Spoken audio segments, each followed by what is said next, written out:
Hello students, I am Dipti Rangnani, Associate Professor Chemistry, SPC Government College Ajmer. Today we will study the topic of BSc Part 3rd, Spectroscopy, and in this series today we will continue from Raman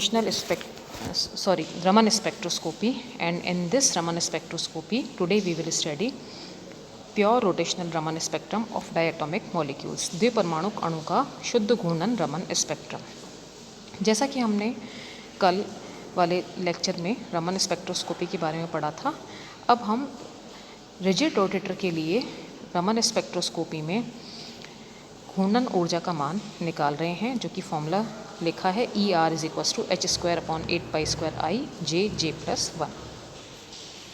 चूँकि Raman spectroscopy हम rotational spectrum के लिए ले रहे हैं, इसलिए हमने ER को लिया है और ER की जो फॉर्मूला है वो है BJ+1 सेंटीमीटर इनवर्स, या अगर हम डेल्टा न्यू बार के रूप में इसको फॉर्मूला लिखें तो भी हम लिख सकते हैं h²/8π²ICJJ+1।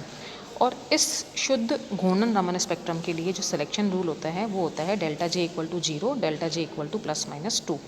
यहाँ पर ΔJ=0 जो है वो रेले प्रकीर्णन को प्रदर्शित करता है और ΔJ=±2 रमन स्पेक्ट्रम को प्रकट करता है।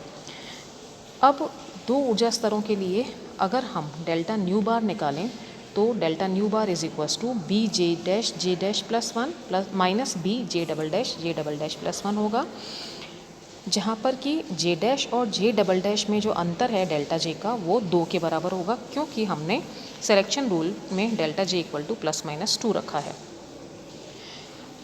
इसी तरह से हम डेल्टा न्यू बार की वैल्यू निकालें तो हमारे पास प्राप्त होगी ΔJ=J' -J'2 रखने पर हमारे पास डेल्टा न्यू बार हमें प्राप्त होगा B4J'+6 सेंटीमीटर इनवर्स, जहाँ पर J'=0, 1, 2, 3, 4 हम सब्स्टिट्यूट कर सकते हैं।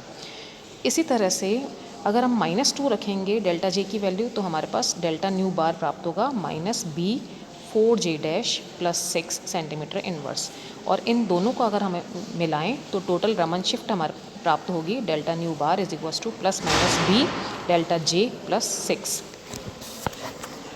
इसी प्रकार रमन लाइन जिस तरंग संख्या पर आएगी उसके लिए हम इक्वेशन लिख सकते हैं न्यू बार न्यू0 बार प्लस डेल्टा न्यू बार, या new bar न्यू0 ± B4J+1 centimetre inverse. और इन्हीं को अगर हम दो स्टोक्स और एंटी स्टोक्स लाइनों के रूप में न्यू बार लिखें तो न्यू बार होगा न्यू0 बार -B4J+6 सेंटीमीटर इनवर्स। ये तो स्टोक्स लाइनों के लिए है, और एंटी स्टोक्स लाइनों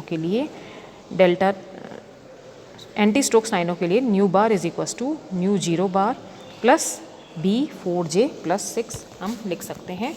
और जैसा कि स्पेक्ट्रम में भी दिखाया गया है, चित्र में 3.16a फिगर में दिखाया गया है कि अगर +2 है तो जो स्पेक्ट्रम है वो 1 से 3 पे लाइन प्राप्त होगी, 2 से 4 पे प्राप्त होगी, 4 से 6 पे प्राप्त होगी, 3 से 5 पे प्राप्त होगी। और अगर -2 का है तो 2 से 0 पे लाइन प्राप्त होगी, 3 से 1 पे प्राप्त होगी, 4 से 2 पे लाइन प्राप्त होगी और 5 से 3 पर प्राप्त होगी। और इसी तरह से साइड में जो स्टोक्स लाइन और एंटी स्टोक्स लाइनों का जो तीव्रता है वो दिखाई गई है फिगर में। अब हम शुद्ध घूर्णन रमन स्पेक्ट्रम की लाइनों में दूरी या अंतर की गणना हम J का मान रख करके कर सकते हैं। जैसा कि J=0 पर हमें प्राप्त होगी इक्वेशन न्यू बार न्यू0 बार ±6B, और स्टोक्स लाइनों के लिए हम लिख सकते हैं न्यू0 बार -6B, और एंटी स्टोक्स लाइनों के लिए न्यू0 बार +6B हम इसको लिख सकते हैं। तो इसी तरह से हम शुद्ध जो प्योर वाइब्रेशनल रमन स्पेक्ट्रम पढ़ेंगे डायटोमिक मॉलिक्यूल्स के लिए। अभी तक तो हमने प्योर रोटेशनल रमन स्पेक्ट्रम पढ़ा, अब हम प्योर वाइब्रेशनल रमन स्पेक्ट्रम पढ़ेंगे। इस रमन स्पेक्ट्रम को पढ़ने के लिए हम एन हार्मोनिक ऑसिलेटर मॉडल के लिए जो हमने रोटेशनल स्पेक्ट्रम में इक्वेशन यूज़ की थी वो यूज़ करेंगे। वो इक्वेशन थी E न्यू बार न्यू0 बार न्यू +12 1 - न्यू +12 A, जहाँ पर V +12, जहाँ पर V जो है ये वाइब्रेशनल क्वांटम नंबर है, v इक्वल टू 0 1 2 3 4 है।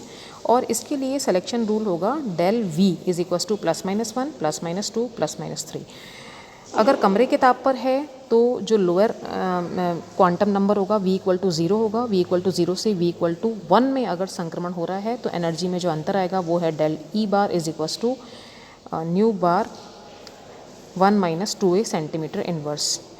अगर फर्स्ट ओवरटोन निकालनी है, मतलब 0 से 2 में संक्रमण हो रहा है, तो डेल न्यू बार आएगा is equal to 2 nu bar 1 - 3a centimetre inverse. अगर हॉट बैंड निकालनी है, हॉट बैंड का मतलब है कि जो ग्राउंड स्टेट में जो v की वैल्यू है वो 1 होनी चाहिए, मतलब v इज इक्वल टू 1 से 2 में अगर ट्रांजिशन है तो उसे हम हॉट बैंड कहेंगे। और इसके लिए हम लिख सकते हैं del nu bar is equal to nu 0 bar 1 - 4a centimetre inverse. तो इस तरह से रमन लाइनों की जो आवृत्ति है उसको फंडामेंटल वाइब्रेशन फ्रीक्वेंसी के रूप में हम लिख सकते हैं nu bar fundamental equal to nu 0 bar + nu E bar 1 - 2a। ऐसे ही स्टोक्स लाइनों के लिए लिख सकते हैं और ऐसे ही हम एंटी स्टोक्स लाइनों के लिए लिख सकते हैं। अब चूँकि हमने अलग अलग रोटेशनल स्पेक्ट्रम और रोटेशनल रमन स्पेक्ट्रम पढ़ा है और वाइब्रेशनल रमन स्पेक्ट्रम पढ़ा है, अब हम कंपन घूर्णन रमन स्पेक्ट्रम, मतलब दोनों का mixture vibrational rotational Raman spectrum पढ़ेंगे।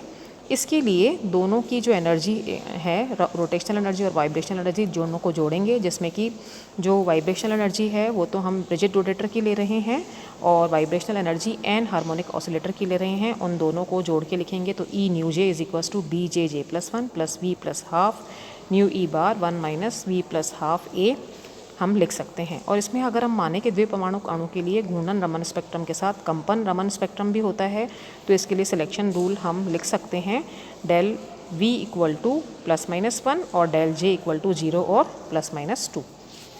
और इसमें दो ब्रांचेस होंगी, डेल्टा g इक्वल टू 0 में q branch, delta j equal to +2 में s ब्रांच और डेल्टा j इक्वल टू -2 में o ब्रांच हम लिख सकते हैं। तो सिलेक्शन रूल अगर हम देखें तो शुद्ध घूर्णन रमन स्पेक्ट्रम के लिए जो सिलेक्शन रूल हैं वो होंगे डेल्टा j इक्वल टू 0 और +-2। शुद्ध कंपन रमन स्पेक्ट्रम के लिए डेल्टा v इक्वल टू +-1 +-2 और +-3। और कंपन घूर्णन रमन स्पेक्ट्रम के लिए डेल्टा v इक्वल टू +-1 और डेल्टा j इक्वल टू 0 और +-2 होगा। तो इस तरह से हमने रमन स्पेक्ट्रम पढ़ा। अभी शुरुआत से हमने घूर्णन स्पेक्ट्रोस्कोपी पढ़ी है, उसके बाद वाइब्रेशनल स्पेक्ट्रोस्कोपी पढ़ी है, उसके बाद रमन स्पेक्ट्रोस्कोपी पढ़ी है, लास्ट हम पढ़ेंगे इलेक्ट्रॉनिक स्पेक्ट्रम। जैसा कि अणु को अगर हम थोड़ी सी एनर्जी देते हैं तो उसका रोटेशनल एनर्जी लेवल चेंज होता है, और अगर अणु को हम थोड़ी सी ज़्यादा एनर्जी देते हैं तो वाइब्रेशनल लेवल चेंज होता है, और अगर अणु को हम थोड़ा ज़्यादा एनर्जी देते हैं तो उसका इलेक्ट्रॉनिक लेवल भी चेंज होता है। और अगर अणु को हम 5 से लेकर 10 इलेक्ट्रॉन वोल्ट ऊर्जा से उत्तेजित करते हैं तो ये ऊर्जा इलेक्ट्रॉनिक संक्रमण करने के लिए पर्याप्त होती है। तो इलेक्ट्रॉन का एक इलेक्ट्रॉनिक स्तर से दूसरे इलेक्ट्रॉनिक स्तर में जो संक्रमण होता है, तो इस तरह की जो स्पेक्ट्रम है उसे हम इलेक्ट्रॉनिक स्पेक्ट्रम कहते हैं। और इलेक्ट्रॉनिक स्पेक्ट्रम के साथ साथ कंपन और घूर्णन दोनों स्तरों में संक्रमण होगा, इसलिए जो स्पेक्ट्रम है वो जटिल प्राप्त होगा, कॉम्प्लेक्स बैंड स्पेक्ट्रम प्राप्त होता है। ये स्पेक्ट्रम विद्युत चुंबकीय स्पेक्ट्रम के पराबैंगनी और दृश्य क्षेत्रों में बनते हैं, इसलिए इस स्पेक्ट्रोस्कोपी को हम इलेक्ट्रॉनिक स्पेक्ट्रम के साथ साथ अल्ट्रावायलेट एंड विजिबल स्पेक्ट्रोस्कोपी भी कह सकते हैं। और बॉर्न ओपेनहीमर इक्वेशन जो अप्रॉक्सीमेशन है उसके अनुसार टोटल एनर्जी ऑफ मॉलिक्यूल होती है E total is equals to E electronic plus E vibrational plus E rotational. और अगर हम मॉलिक्यूल को थोड़ी सी एनर्जी देख करके उसका एनर्जी लेवल चेंज कर सकते हैं, तो जो चेंज इन एनर्जी है उसको भी हम इस तरह से लिख सकते हैं delta e equal to delta e electronic plus delta e vibrational plus delta e rotational. और इस एब्जॉर्प्शन के लिए आवृत्ति और तरंग संख्या के रूप में अगर हम लिखें तो इसको हम लिख सकते हैं delta nu total is equal to delta nu electronic plus delta nu vibrational plus delta nu rotational. और हम जानते हैं कि सबसे ज़्यादा एनर्जी जो चेंज है वो डेल्टा ई सबसे ज़्यादा होता है, delta e electronic is greater than delta e vibrational is greater than delta e rotational. तो ये देखा गया है कि इलेक्ट्रॉनिक स्पेक्ट्रम में अणुओं के इलेक्ट्रॉन विभाजन में परिवर्तन होता है, जिससे कि इसका जो डाइपोल मोमेंट होता है वो भी परिवर्तित होता है। अतः सभी मॉलिक्यूल्स जो हैं वो इलेक्ट्रॉनिक स्पेक्ट्रम देते हैं। और इसके लिए हम टोटल एनर्जी का अगर कंसेप्ट या इक्वेशन लिखते हैं तो लास्ट इक्वेशन दे रखी है E total is equals to E electronic plus V plus half H nu zero minus V minus half whole square H nu zero A plus B H C J J plus one. और इसी तरह से हम electronic spectrum को आगे next lecture में continue करेंगे। Next lecture में हम पढ़ेंगे बंधी और अबंधी आणविक कक्षकों के लिए स्थित ऊर्जा संकल्पना, concept of potential energy curves for bonding and anti bonding molecular orbitals. और इसी के साथ जैसे कि हमने सभी स्पेक्ट्रोस्कोपी में सिलेक्शन रूल्स पढ़े हैं, कुछ स्पेक्ट्रोस्कोपीज़ के प्रिंसिपल होते हैं, वो प्रिंसिपल्स इसमें हम पढ़ेंगे। और दूसरा हम अलग अलग तरह के इस इलेक्ट्रॉनिक स्पेक्ट्रोस्कोपी में जो ट्रांजिशन होते हैं, सिग्मा से सिग्मा स्टार, नॉन बॉन्डिंग से सिग्मा स्टार, पाई से पाई स्टार, पाई से नॉन बॉन्डिंग से पाई स्टार, ये सारे ट्रांजिशन पढ़ने के साथ साथ हम एप्लीकेशंस भी पढ़ेंगे इलेक्ट्रॉनिक स्पेक्ट्रोस्कोपी की, जिसको कि हम कह सकते हैं applications of ultraviolet and visible spectroscopy. Thank you.